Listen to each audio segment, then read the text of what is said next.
सबसे पहले तो मैं ये कहूँगी कि किसी भी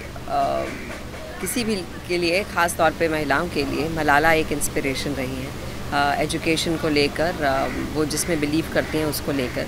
और बहुत खुशी हुई है कि एक डॉक्यूमेंट्री के बाद एक फ़ीचर फिल्म बन रही है और हम लोग बना रहे हैं और उसका हिस्सा बनने का एक मौका मिला and I am really glad कि मैं इस फिल्म का एक हिस्सा हूँ। बहुत रिसर्च, बहुत ही डिटेलिंग से ये फ़िल्म बन रही है और अमजद खान इस फिल्म के डायरेक्टर हैं। और जैसा आपने अभी कहा कि 8 कैमरा का सेटअप है और मैंने कभी इस तरह से काम नहीं किया। 3-4 कैमरा का सेटअप किया है ऋतुपर्णो घोष के साथ, ऋतुदा के साथ, लेकिन ये 8 कैमरा का सेटअप मेरे लिए बतौर एक्टर भी बिल्कुल नया है। एक ही बार में सीन होता है और पता नहीं चलता कि सीन कर रहे हैं कि वाकई रियल हो रहा है। So it really helps. Atul Kulkarni साथ में मेरे शौहर का रोल कर रहे हैं और बहुत बेहतरीन एक्टर हैं। उनके साथ दिल्ली 6 की है मैंने एंड इट्स रियली नाइस, मज़ा आ रहा है। और मलाला के रोल में ही है, साथ में नई लड़की हैं, बहुत प्यारा काम कर रही हैं। So it's great to do something as nice as this. I think everyone supremely proud. जिससे भी आप कहते हैं कि आप मलाला कर रहे हैं तो सब बहुत खुश होते हैं। क्यूरियोसिटी है जानने की कि ये फिल्म कैसी बन रही है और कब आएगी। So of course there is a lot of buzz about the film and the poster, और पोस्टर बहुत ही खूबसूरत है और मुझे खुद बतौर ऑडियंस आई थिंक बहुत अच्छा लगा वो पोस्टर। जी, फन्ने खान में अनिल कपूर के साथ पहली बार काम कर, मतलब आई थिंक हमने एक ऐड किया है, लेकिन उनके ऑपोजिट इस बार पहली बार इस फिल्म में हूँ और उनकी बीवी का रोल कर रही हूँ। बहुत खूबसूरत फिल्म है, म्यूज़िकल ड्रामा है और मेरे लिए राकेश मेहरा की तीसरी फिल्म है and it feels like home going back. बहुत सुंदर स्क्रिप्ट है और Anil Kapoor I think he is so full of energy कि आप जाते हैं तो आप 1 मिनट बैठ नहीं पाएंगे, इतना एंथुजियाज़म, इतनी एनर्जी सेट पर होती है। So great, I think this is a good year. बाबू मोशाय हैज़ डन वेल। रायता आ रही है इरफान खान के साथ, अनिल कपूर के साथ फन्ने खान आ रही है, नवाज़ के साथ एक और फिल्म आ रही है मंटो, और अब मलाला कर रही हूँ। So it feels good to be a part of such beautiful. आज सीन चल रहा था जब हम अपना घर यहाँ से छोड़ कर जा रहे हैं। अब यहाँ सवात में रहते हैं और यहाँ से छोड़ कर जा रहे हैं, और क्या क्या मुश्किलात आती हैं जब आप घर छोड़ के जाते हैं, किन किन चीज़ों को आपको बिल्कुल वो छोड़ देना पड़ता है जिनसे आप अटैच्ड होते हैं, चाहे वो घर हो चाहे आपके पेट्स हों। It felt bad. एक सीन हमने अभी किया जहाँ पे वो अपने घर की मुर्गियाँ छोड़ जाते हैं, तो मुझे अभी तक बुरा लग रहा है कि उनको छोड़ गए। तो बहुत रियलिस्टिक काम हो रहा है, बहुत खूबसूरत काम हो रहा है। Because of this 8 camera setup I am not even feeling कि हम लोग सीन्स कर रहे हैं, वो एक्चुअली लगता है कि आप करके निकल गए। और सो इट्स नाइस। घर छोड़ के जाना is not a great feeling, और जिन्होंने किया, जो हम आई थिंक बहुत खुशकिस्मत हैं कि हम सेफ़ सराउंडिंग्स में रहते हैं, लेकिन जो नहीं रहते और जिन्होंने फिर भी अपने उसूलों पर टिके रहे हैं, उनको मेरा सलाम है। और ये फिल्म शायद उन्हीं में से एक के लिए। अतुल बड़े शाये हैं और मेरी बॉन्डिंग बहुत अच्छी है, हमेशा उनकी मैं टांग खिंचाई करती रहती हूँ, लेकिन बेहतरीन एक्टर हैं। दिल्ली 6 से हमारी वो एक बॉन्डिंग रही है।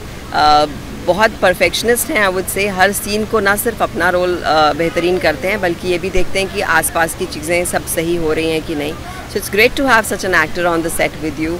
एंड सीन जब आपका कोई इतनी अच्छी एक्टिंग करता है तो आपको सिर्फ रिएक्ट करना होता है, so that becomes really nice. Thank you so much, and the experience is great, and I'm having a great time working with everyone. Like, the people are amazing and I'm getting to learn a lot, even though आसान काम नहीं है, it's very difficult, like scene को अच्छे से समझना, and plus you know biopic है, it's just you know you can't portray yourself, you have to portray someone else, so it's at the time it's also very difficult. I know almost everything about Malala and people have helped me. like Bhaswati दी ने बहुत मदद की थी मेरी, like you know, because उन्हें तो वो तो विकीपीडिया मलाला की, उन्हें तो सब पता है. So if there's something I want to ask, she'll tell me. And then Irshad sir, उन्होंने भी मुझे काफ़ी training the. Amjad sir, like you know he'll come and explain, and training बहुत ली है to get that accent, to get that mannerism, and yeah, of course, to feel like her and to be like her for maybe a few months is also a great achievement. Yes, मैंने documentary देखी, और मैंने documentary देखी, ही named me Malala. I have seen everything. YouTube पूरा search हो चुका है उसके वीडियोस के लिए. सो मैंने सब कुछ देखा, बहुत प्रेशर था। इनफैक्ट फर्स्ट डे जब मीडिया इंटरेक्शन था तभी भी मैं बहुत नर्वस थी, और वो नर्वसनेस में लाइक बट स्टिल इंशाल्लाह everything turn out to be well. And no like हाँ, डिफ़िकल्टीज़ होती है, but it's not because of working in TV और लाइक बिकॉज लाइक एक्टिंग होती है। आई एग्री दैट TV की एक्टिंग, और स्पेशली जब लाइक आप मूवीज़ करते हैं, so it gets a little difficult, but like serial की वजह से कुछ डिफ़िकल्टी नहीं आई है, वरना I am still a beginner, तो मुझे वैसे भी डिफ़िकल्टीज़ आना is very natural. Art setup like इतने सारे कैमरेज होते हैं, एंड प्लस आज का scene it's very emotional, because किसी के लिए अपना घर छोड़ के जाना is just like changing your life style, and specially जिस घर में आप बड़े हुए हो, बचपन में आप जहाँ पैदा हुए हो, वहाँ उस घर को छोड़ के जाना is just like it's a very big deal. So it's a very emotional scene, and इतने सारे कैमराज है, सो एक टेंशन कम हो जाती है कि लाइक एक टेक में you can give your best. आपको ऐसा नहीं होता कि अरे दूसरे टेक में मैं सेम लेवल पे मैच नहीं कर पाऊंगी। So that's really great. कौन सा आप लोगों का आना देख के लग रहा है अच्छा रिस्पॉन्स है, थैंक यू। आप लोग आए इतना दूर, बस कोशिश ये कर रहा हूँ कि अच्छी फिल्म बन जाए रियलिस्टिक तरीके से, क्योंकि वो आवाम अलग है, ये हम हिंदुस्तान में बैठ के पाकिस्तान की फिल्म बना रहे हैं। छोटी छोटी चीज़ पे रिसर्च करना पड़ रहा है, घर, दीवार, कैलेंडर, डेट, नंबर गाड़ी के, पहनावा लोगों का, उनके चेहरे उस तरह के, थोड़ा सा है मेहनत का काम। आर्टिस्ट अच्छे मिले हैं, मज़ा आ रहा है करके। इंडोर हम यहाँ पर कर रहे हैं, ये बंगला थोड़ा सा उनके घर के जैसा मिलता जुलता था, तो इसको हम लोगों ने उसी तरह से मॉडिफाई कर लिया, और बस चल रहा है शूटिंग। ये तो जिस दिन उसे गोली लगी उसके दूसरे दिन तो मैंने टाइटल बुक कर लिया था। नेक्स्ट डे नहीं, वो स्क्रिप्टिंग के दौरान तो हमें रिसर्च का दौर ऐसा रहा है कि राइटर भास्वती हैं, इन्होंने रिसर्च उस तरीके से किया कि इनको हमने पाकिस्तान से जो चीज़ की इनको ज़रूरत पड़ी।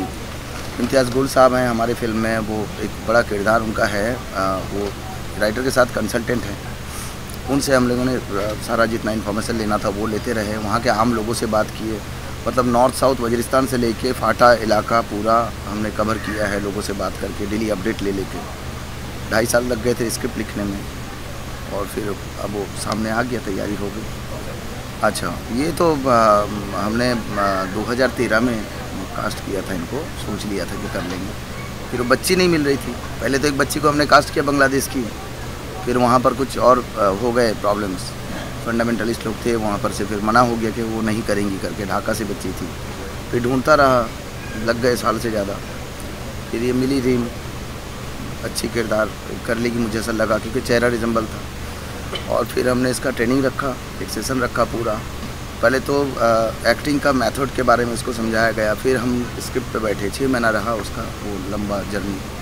फिर वो तैयार जब हो गई, हमें लगा कि हाँ हम अब शूट कर सकते हैं। बस हम एजुकेशन सबसे ज़्यादा ज़रूरत है सबको, ये पूरी दुनिया को ज़रूरत है एजुकेशन की। ऐसे बहुत सारा कंट्री है जो एजुकेशन से पीछे हैं, हिंदुस्तान तो खैर हम बहुत आगे हैं, लेकिन यहाँ पर कोई बाउंड्री नहीं होगा ना। एजुकेशन जितना आगे बढ़ेगा लोग उतना अवेयरनेस आएगा लोगों के अंदर।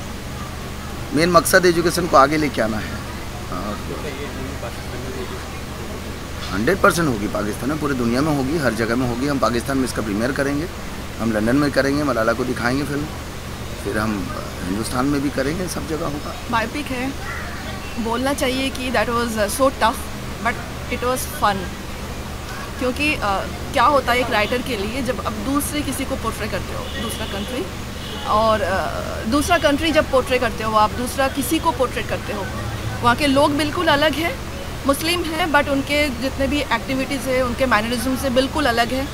उनका पहनावा, उनका खाना, पश्तो उर्दू लैंग्वेज में बात करते हैं वो लोग फ्लुएंटली, जो हम नहीं करते। और दूसरी बात यह है कि इंडिया और पाकिस्तान में डिफरेंस ये है, इंडिया में एजुकेशन लेने के लिए गोली नहीं मारी जाती, वहाँ पर आप घर से बाहर निकलने के लिए भी 2 बार सोचते हो।